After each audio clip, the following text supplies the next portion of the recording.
YouTube, what's shaking? Welcome to a beautiful fall day here in North Carolina and another episode of the Silver and Gold Stack Attack. Figured I'd do something different today and film the intro outside for once. But as always, a quick thank you for being here and for all the amazing support. You guys already know you're part of the, oh yeah, best damn community here on YouTube, without a doubt. So I wanted to go over some really fantastic silver rounds today and show them to you in detail, just in case you decide you'd like to add them to your stack as well.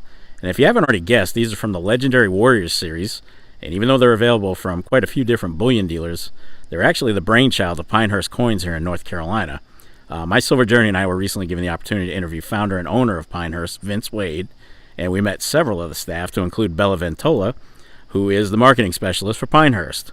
Now, a few days ago, she reached out and asked if I'd be willing to do a review of their latest release in the Legendary Warriors line, and it is Spartacus. I agreed to do it because I really do admire this series. The attention to detail is incredible, and these are definitely collector worthy. Now, they're considered generic silver, but more along the lines of generic silver collectible status. So today, I'm going to go over the new Spartacus release, and I'm going to show you two more from the series while we're at it. Now, before we kick it off, the next frame you see will have a QR code for a link and a special discount code if you'd like to buy the first 5 coins of the set. Now, the code is good until November 12th of this year, and you'll get $15 off. It's a pretty good price for 5 of these coins, and it'd be a great way to start off your collection of them, should you decide to do so. You can always pause the video and scan the barcode with your phone, or you can hit up the description of this video where the link is posted as well.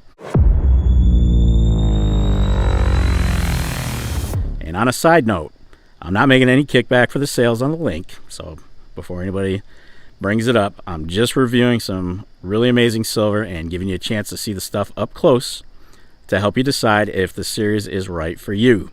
Now, all that said, heck, you already know it. Let's freaking roll it!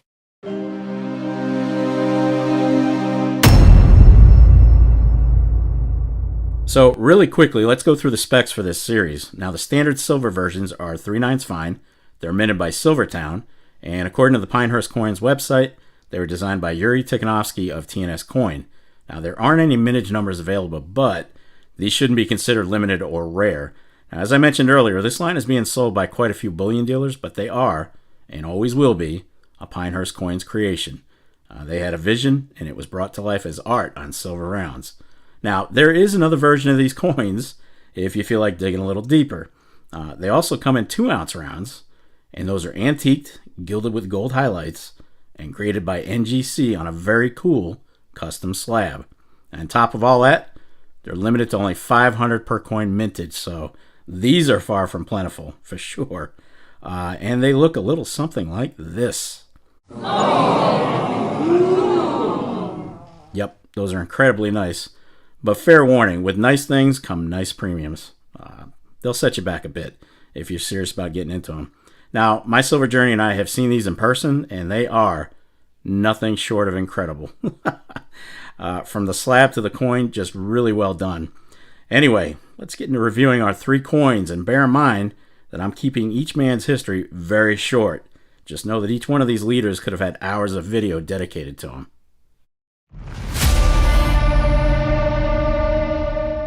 So a quick summary on Spartacus would show that he was a Thracian gladiator who led a slave revolt with an army numbering in the tens of thousands. And he would defeat Roman forces over half a dozen times while marching his people up and down the Italian peninsula and Mount Vesuvius until he was killed in battle in April of 71 BC. Spartacus would leave behind an enduring legacy as a symbol against tyranny and oppression. Now let's take a quick look at the coin, and this is the latest in the series, or the 8th one issued. You can see he's dressed up in typical Roman gladiator garb, and it looks like they're in the Colosseum. I can't tell if it's a Colosseum. I think it is. We'll go with that. We'll go with that for now. And obviously, he is in the midst of a fierce battle. So I love the details on this. I love the clouds, all the folks you see, all the people in the seats. Classic battle stance.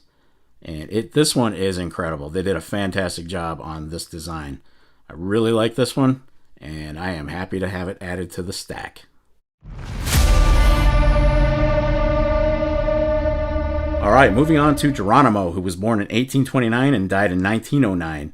Now, he was never a chief. That's a common misconception. He never was a chief, but he was actually a shaman for the Badonkaway band of the Apache tribe. And as America was taking more and more Apache lands, well, Geronimo would lead several breakouts from the reservation in an attempt to free his people back to their nomadic ways. Now, he was an excellent leader against his enemies, very smart, very intelligent, very savvy. But he eventually surrendered in 1886 for the last time and was exiled to Florida. Now, I've been down to Fort Pickens on the peninsula of Pensacola, and you can see where he stayed there for a little bit. From what I've learned over there, he was treated with respect. He had free run of the fort. He would tell stories. He was very well respected. But the United States would then feature him in fairs and exhibitions until his death in 1909. So kind of an ignominious way to go out, I guess, for a man of his stature. Well, let's take a quick look at the coin. And this is the 6th one issued in the series. If you look in the middle, you've got an excellent version of Geronimo there with his horse behind him. The details are amazing on this. And if you look in the background, you can see Native American life in general. Skies are well detailed above him. A lot of good details on this one. This is actually one of the more excellent ones in the series. I really like this one. And lastly, we're up to Mongol leader Genghis Khan, who was born 1162 and died in 1227. Now, Khan rose from humble beginnings to establish the largest land empire in history by conquering huge chunks of Central Asia and China. And his descendants expanded the empire even further, advancing to such far-off places as Poland, Vietnam, Syria, and Korea. Now, at their peak, the Mongols controlled between 11 and 12 million contiguous square miles, an area about the size of Africa. Now, make no mistake, many people were slaughtered in the course of Genghis Khan's invasions, but he did grant religious freedom to his subjects, abolished torture, encouraged trade, and created the first international postal system. Now, Khan was killed in 1227 during a military campaign against the Chinese kingdom of S&GSA, and his final resting place remains unknown. Now, let's take a quick look at this coin, and this is the 5th one issued in the series. One of the better ones you can get. I mean, they're all good, folks. The detail on the horse and Khan himself, the city in the background, the sky is extremely well detailed.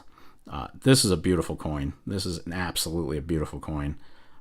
You can't go wrong with any of the 3 I've shown you today. Absolutely cannot go wrong. So just an amazing coin. And one last look before I close out the video. You're probably wondering if I was ever going to show the reverse. Well, here it is. Basically, you'll see the weapons of all the characters they've chosen, all the legends that they've chosen for this series. And it's just a hodgepodge of weapons there, but pretty good detail on that. And that's where you'll see the 1 ounce 999 and the title Legendary Warriors on top, announcing the series. Overall, excellent series. Excellent series. I can't wait to get the ones I'm missing. All right. There you have it, folks. So a huge shout out to Pinehurst Coins, especially to Bella, Jenna, Ashley, Casey, and Yairi. I hope I pronounced that right. Thank you so much for the support over there. Really appreciate it. But I hope you guys enjoyed that little crash course on 3 of the 8 Legendary Warriors by Pinehurst Coins. And I want to thank you for spending some time with me on the video. I did have fun doing this one. I had a good time. This series absolutely does get a lot of solid feedback from those who bought into them, and they're definitely well known throughout the stacking community.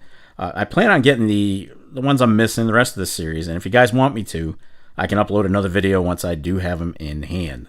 Anyway, be sure to leave a comment down below. Let me know what your thoughts are. You guys know I love going through them, so make sure you sound off. And that's going to wrap it up for this episode of the Silver and Gold Stack Attack. And if you made it this far, well, kudos to you. I'll definitely catch up with you in the next episode. But in the meantime, oh yeah, stay legendary, because you know what's up. What do you want to do with your life? I want to stack.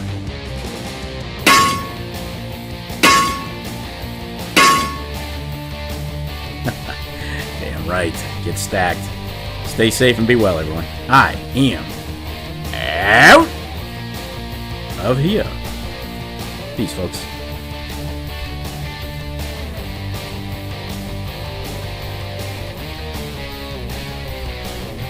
You're still here? It's over. Go home.